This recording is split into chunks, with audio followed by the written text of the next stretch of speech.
कैसे हैं बेटा आप सब? आशा है ठीक होंगे, स्वस्थ होंगे। मैं आपकी हिंदी की अध्यापिका उषा मैम। बेटा आज की हमारी क्लास 7th की पत्रिका कार्यपत्रक है 5/8/10/2020। बेटा फिर यहाँ पे आप अपना विद्यार्थी का नाम लिखेंगे और यहाँ अध्यापिका का नाम। अपनी कॉपी में आप करेंगे तो आप पूरा लिखेंगे हिंदी दादी माँ कार्यपत्रक 5 तिथि 8/10/2020, विद्यार्थी का नाम अपना नाम और अध्यापिका का नाम। ठीक है बेटा।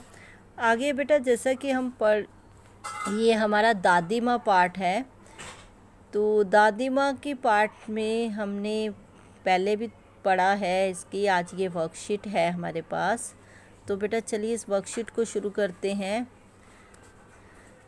प्यारे बच्चों, इस बार जो पाठ हम पढ़ने जा रहे हैं उसका नाम है दादी माँ।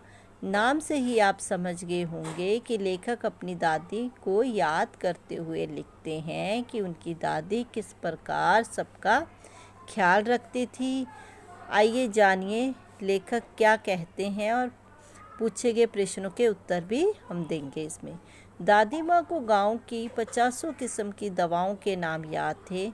गांव में कोई बीमार होता उसके पास पहुंचती और वहाँ भी वही काम, हाथ छूना, माथा छूना, पेट छूना, फिर भूत से लेकर मलेरिया, सरसाम, निमोनिया तक का अनुमान विश्वास के साथ सुनाती।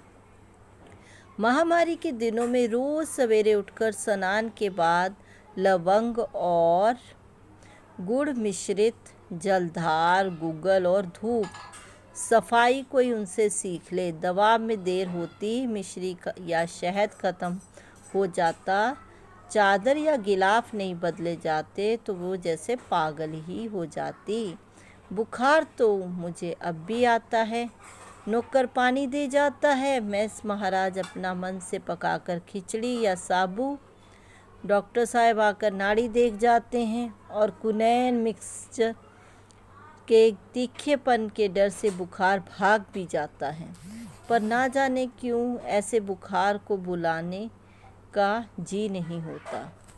अब बेटा ये था दादी माँ का पाठ का जो हमने पिछले सप्ताह की हमारी ये पाठ शुरू हुआ है, आगे का ये भाग था।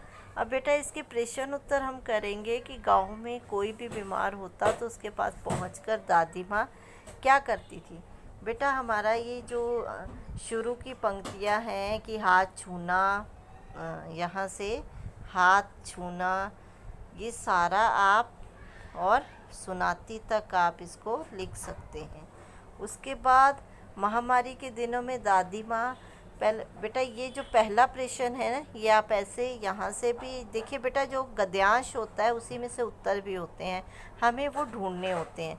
जैसा कि मैंने आपको ये अभी निशान लगा के बताए, आप इसको यहाँ से लिखिएगा और मैंने आपके लिए ये लिखे भी हैं, आप पढ़ भी सकते हैं।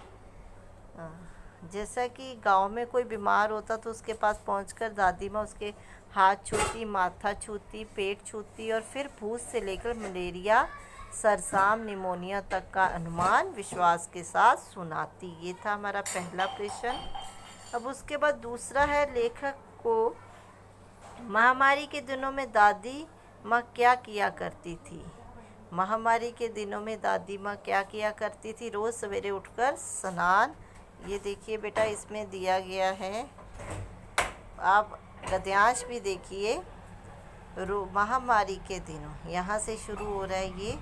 महामारी के दिनों में रोज़ सवेरे उठ के स्नान के बाद ये सारा आप धूप तक लिखेंगे। ठीक है बेटा, और इसका उत्तर कैसे लिखेंगे आइए देखते हैं। महामारी के दिनों में रोज़ सवेरे उठकर स्नान के बाद लवंग और गुड़ मिश्रित जलधार, गुग्गल और धूप करती थी।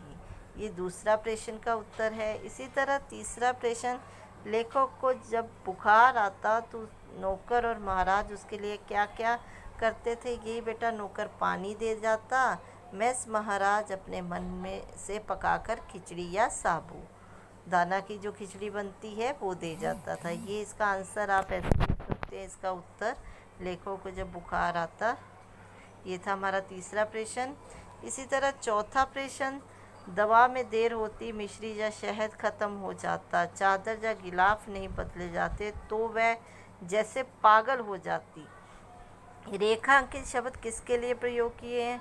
बेटा ये तो वह कौन है? ये जो शब्द हैं ये किसके लिए प्रयोग किए गए हैं? तो वे कौन है? दादी माँ के लिए।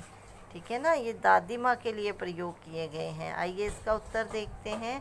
दवा में देरी होती, मिश्री या शहद खत्म हो जाता, चादर या गिलाफ नहीं बदले जाते, तो वह जैसे पागल हो जाती। रेखांकित शब्द दादी माँ के लिए प्रयोग किया गया है और ऐसा इसलिए करती थी क्योंकि वो महामारी का समय था और उनको भी बुखार होता।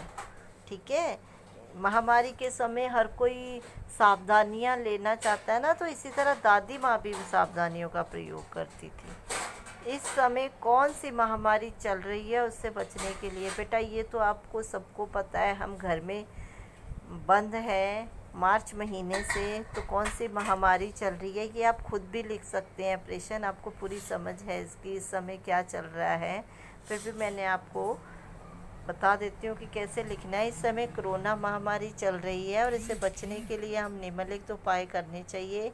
घर से बाहर जाते समय मास्क पहन कर जाएं, लोगों से उचित दूरी बनाए रखें, बिना काम के घर से बाहर ना जाएं, घर में आने के बाद सबसे पहले हाथ और मुंह धोएं, हो सके तो स्नान भी कर सकते हैं, स्नान भी कर सकते हैं आप।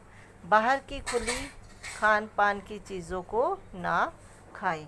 बेटा ये सारे आपके प्रश्न उत्तर, बेटा आप भी अपना पूरा ध्यान रखिएगा और इस महामारी के समय में अपने आप को बचा के रखिएगा। चलिए बेटा ये वर्कशीट आप कर लीजिएगा।